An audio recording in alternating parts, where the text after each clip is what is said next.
Yang saya tahu ialah parti ini kita bina bersama lebih 25 tahun. Jadi bagi saya, kalau nak kalahkan saya ataupun nak suruh saya berundur ataupun kawan-kawan lain ni kerana tak bagi duit, dan jangan buat pemilihan lah. Kita buat loteri.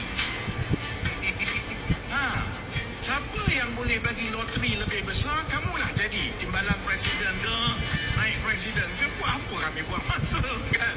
Kita orang duduk diam-diam lah. Tapi kalau nak dijadikan alasan untuk mengabui mata di luar yang pimpinan ini ditolak kononnya oleh akar umbi atas alasan kerana tidak membantu akar umbi, saya ingat ini budaya yang perlu kita lawan.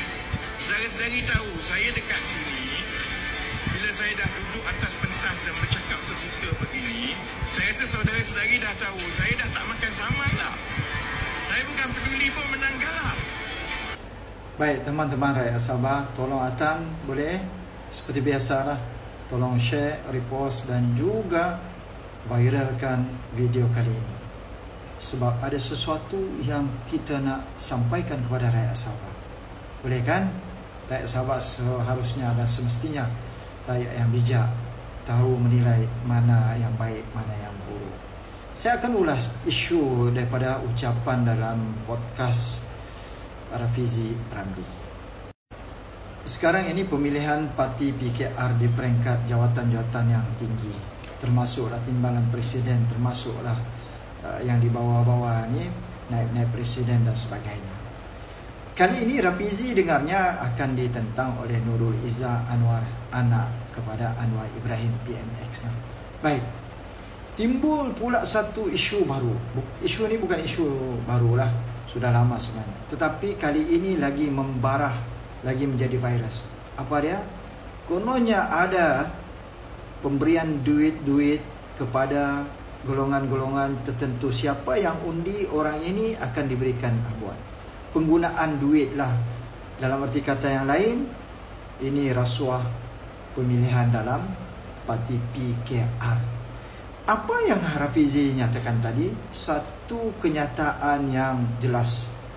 Apa yang kita katakan, berlakunya isu tentang rasuah pemilihan parti.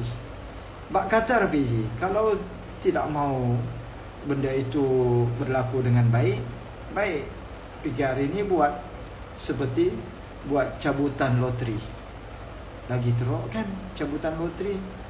Maksudnya di sini, dalam isu rasuah politik, rasuah pemilihan, PKR pun terkait. Ini parti Perdana Menteri. Tetapi saya merasa heran, kenapa Perdana Menteri sampai saat ini tidak bercakap tentang rasuah dalam pemilihan parti dia sendiri.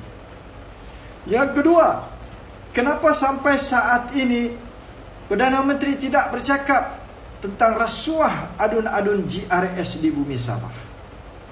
Kerana apa yang saya nak ulas daripada podcast Rafizi ini ada kaitan dengan rasuah di negeri Sabah dan ada kaitan dengan pilihan raya di negeri Sabah. Kalaulah Anwar Ibrahim yang katanya baru-baru ini akan bekerjasama dengan UMNO dan juga GRS pilihan raya di negeri Sabah, dia sendiri tidak berani untuk bersuara tentang budaya rasuah dalam pemilihan parti dia. Dia sendiri tidak berani untuk bersuara, mengeluarkan suara dia yang keras, garang selama ini menentang rasuah, tentang rasuah adun-adun GRS di Sabah. Kamu rasalah, kalau parti-parti Sabahan yang bertanding ini bekerjasama dengan PKR, dengan Pakatan Harapan Parti Anwar ini, apa akan diorang buat di negeri Sabah? Sudah tentu bagi Atan, parti Sabahan, parti lokal yang bekerjasama dengan Pakatan Harapan adalah parti yang mengkhianati hasrat rakyat Sabah. Mereka mengkhianat, jadi parti pengkhianat, kerana hasrat orang Sabah, penduduk Sabah, rakyat Sabah adalah parti lokal kena dimantapkan, parti lokal kena kerjasama, parti lokal kena memerintah negeri Sabah. Biarlah negeri ini diperintah dengan acuan parti lokal, dengan pemahaman parti lokal dan dengan perjuangan daripada parti-parti lokal untuk memperjuangkan hak negeri Sabah termasuk MA 63. Itu hasrat daripada rakyat Sabah. Seandainya parti lokal bekerjasama dengan Pakatan Harapan dan menang nanti, diorang terpaksa mengikut acuan Malaya. Mereka terpaksa menjadi kerbau Malaya.